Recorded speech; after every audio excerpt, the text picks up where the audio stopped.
bom com vocês? Estamos aqui pra gente continuar nosso querido conteúdo lá da unidade 6, né? Na verdade, unidade 7, que a gente tá falando aí sobre o tempo, sobre o clima. Nós já falamos, né, sobre a diferença do tempo e do clima, que o tempo é o estado momentâneo da atmosfera. O clima é a sucessão do tempo, né, a repetição do tempo durante um período de 30 anos, que os meteorologistas são responsáveis por ficar vigiando, né, ou ficar lá de olho, como o tempo ele tá todos esses dias para ter as características de um clima, né? Então é importante vocês lembrarem de todas essas diferenças.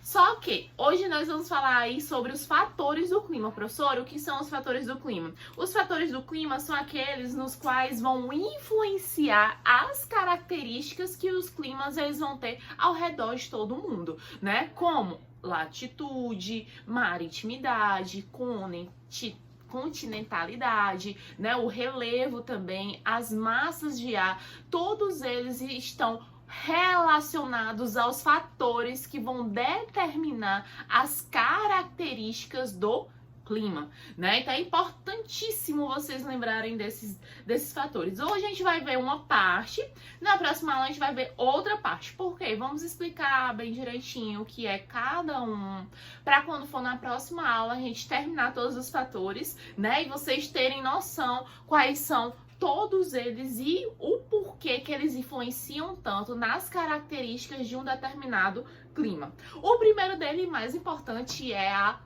um dos mais importantes, né? Que todos são importantes, gente. É a latitude. Professor, o que é a latitude? Vai ser a distância que nós vamos ter entre as linhas imaginárias dos paralelos, né? Vou colocar a imagem aqui para vocês verem, né? Os paralelos vão ser aquelas linhas imaginárias que vai ter como linha principal a linha do Equador, né? Não é à toa que a gente sempre fala. Isso daí vocês já escutaram várias vezes eu falar. Quanto mais próximo da linha do Equador, mais quente. Quanto mais distante, mais frio.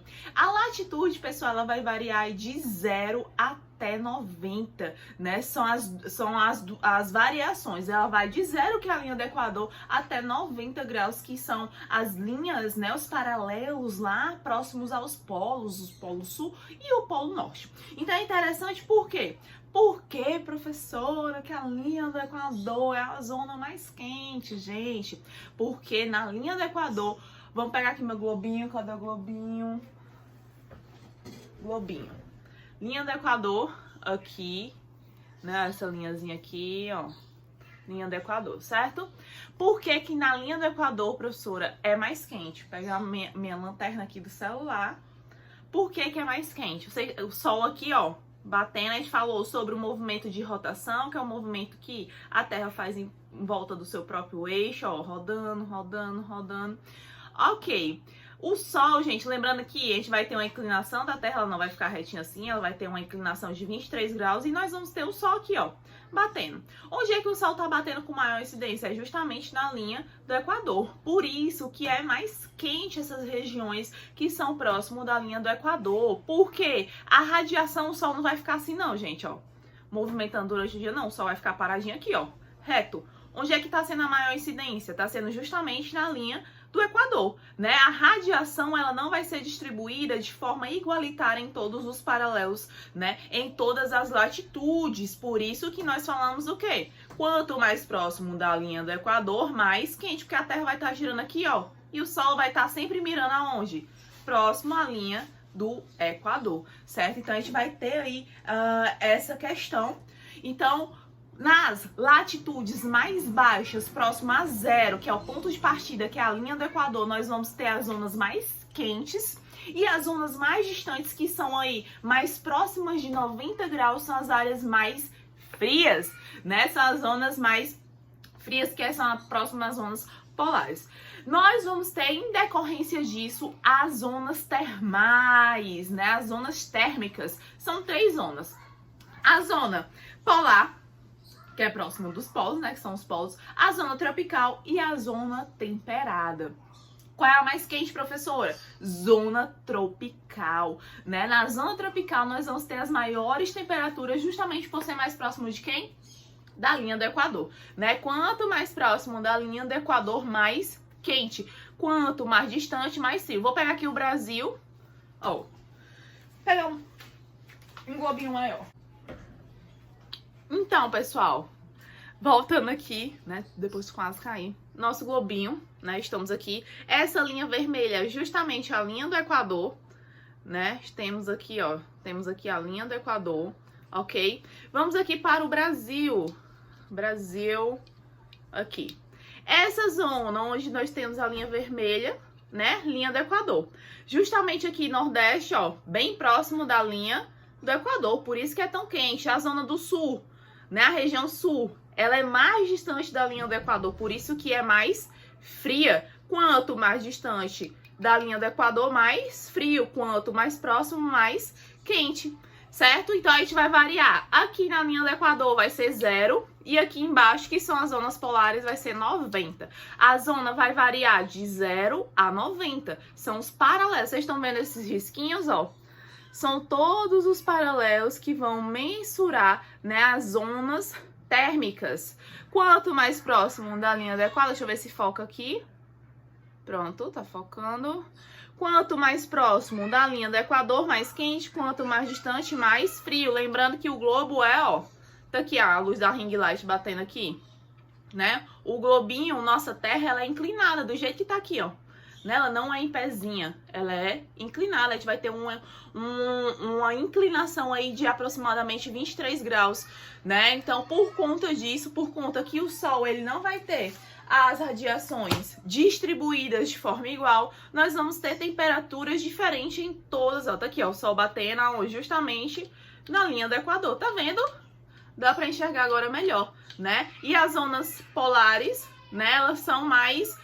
por isso que tem épocas que não tem sol lá, né? Por conta que a radiação ela não é assim. O sol não vai ficar assim não, gente, ó. Só ele fica paradinho aqui e a Terra, ó, girando, girando. Movimento de rotação, movimento de rotação. Então, por isso que nós vamos ter, ó, essa maior incidência do sol na linha do Equador. Então, é importante vocês lembrarem desse detalhezinho. Falando sobre as zonas, né? Nós vamos ter as zonas aí, 3 zonas. Zona equatorial, zona temperada e a zona polar. Qual é a mais quente? A tropical, né? Que corresponde às baixas latitudes, é onde nós vamos ter as maiores temperaturas. Na zona temperada, a zona temperada ela é aqui no meio, ó, né? Entre os trópicos, trópico de Capricórnio e trópico de Câncer, né? Respectivamente, e as zonas polares são as zonas mais embaixo, onde as latitudes são elevadas, é próximo de 90, e são as regiões mais frias.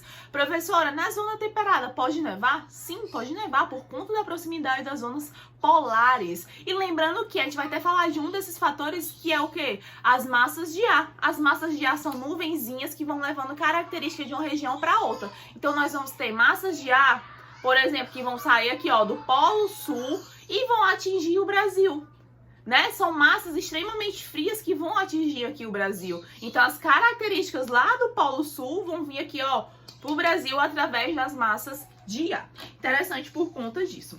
Um outro fator do clima, meu povo, é o relevo, né? O relevo, ele é muito importante também.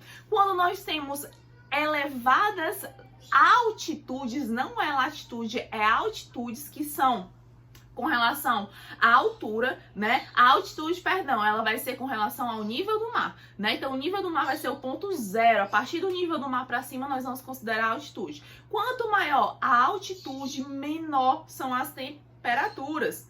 As temperaturas ficam mais frias.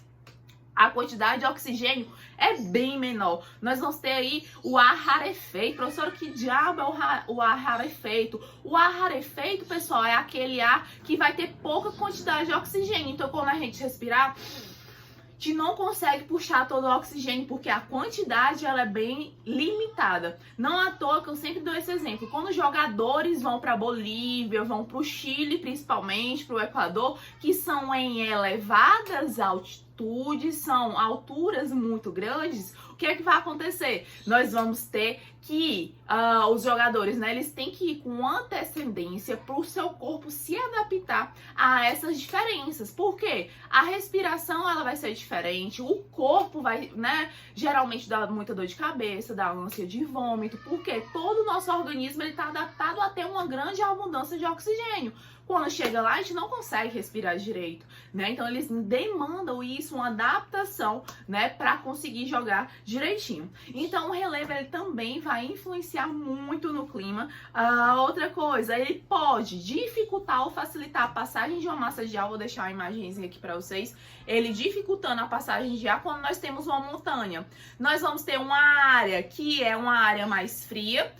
Essa massa fria vai ficar ali, vai descarregar todas as chuvas, todas as características de umidade, né, a temperatura mais amena, e o que vai passar vai ser apenas o ar seco. Por isso que nós, próximo a desertos, geralmente tem cadeias montanhosas. Exemplo, na savana, né, vai ter uma cadeia montanhosa que tem neve próximo a ela, porque toda a umidade vai ficar na montanha, ela não vai conseguir passar. É a área de sota-vento e a área de barla-vento. Qual é a área de barla-vento? Barla-vento. Ela tá barrando o vento. Lá vem a massinha de ar, ó. Ela tá o quê, ó? Barrando o vento, né? Então aqui é a minha área de barla-vento. Eu estou barrando toda a massa de ar. Passei pra cá, professora, né? Vai passar só a massa de ar quente. Aqui já não tem mais nenhuma umidade que ele tá passando. É a área de sota-vento, estou soltando o vento, né? O vento ele vai ser quente e com pouca umidade. E a última característica que nós vamos falar hoje é sobre a vegetação. Professora, mas a vegetação, como é que ela vai influenciar? Gente, a vegetação influencia e muito. A vegetação vai influenciar principalmente por conta da presença que ela vai auxiliar, né, na verdade, na manutenção da umidade do ar naquela região. Dou sempre esse exemplo. Quem já teve a oportunidade de ir no Cocó, né, no Parque do Cocó, sente uma diferença na temperatura, né? O climazinho de lá é muito bom, porque a gente vai ter uma grande quantidade de presença de árvores. As árvores vão fazer o processo da evapotranspiração, que é a transpiração, né, das plantinhas, vai soltar água para o ambiente, vai aumentar a umidade e o clima vai ficar mais o quê? Mais ameno, vai ficar mais baixo. E outra característica também, outra coisa também, que a vegetação, ela vai auxiliar a gente na retenção de água e na retenção de raios solares. Por exemplo, tem uma na floresta amazônica, né? Extremamente ali fechada, com uma floresta bem densa. Quando os raios solares vêm, né? Que tá muito assim, muito aquele solzão de rachar. Ele não vai causar sombra, né? Porque os raios solares não vão passar. Isso também influencia muito, porque acaba diminuindo a temperatura no solo. Ainda tem esse detalhezinho. Então, a vegetação também vai propiciar aí uma maior diferenciação com relação ao processo da evapotranspiração. Pode causar índice de pluviosidade ou não a presença dela. Por isso que lá na floresta amazônica, né, em Manaus, Belém, geralmente todos os dias chove, por conta da grande presença de vegetação, que ela vai soltar muita umidade para o ar. E é interessante vocês irem lembrando desses detalhezinhos, porque nós já falamos aí, ó, sobre o ciclo da água, né? Quais são os dois principais elementos do ciclo da água? A água e o sol, porque se eu não tivesse o sol, não ia ter o processo da evaporação, o aquecimento da água, fazer com que essa água evapore. Então é interessante porque a vegetação, a altitude, o relevo, eles vão influenciar em muitas características que vão formar um clima. Então, vocês têm que lembrar de todos esses detalhezinhos direitinho. Nós vamos fazer exercício, se der tempo, né? Creio que dará. Próxima aula, nós vamos terminar todos os fatores do clima, que aí vai ficar faltando as massas de ar, que é justamente aquela que eu disse que leva as características de outro lugar, né, para outro país, e as correntes marítimas e maritimidade e continentalidade, que são coisas diferentes, tá, gente? Maritimidade, continentalidade e correntes marítimas são coisas totalmente diferentes. A gente vai, né, tirar todas as dúvidas com relação a isso. Então, qualquer dúvida, meu povo, anotem pra gente tirar durante a aula ao vivo, certo? Beijão e até daqui a pouco.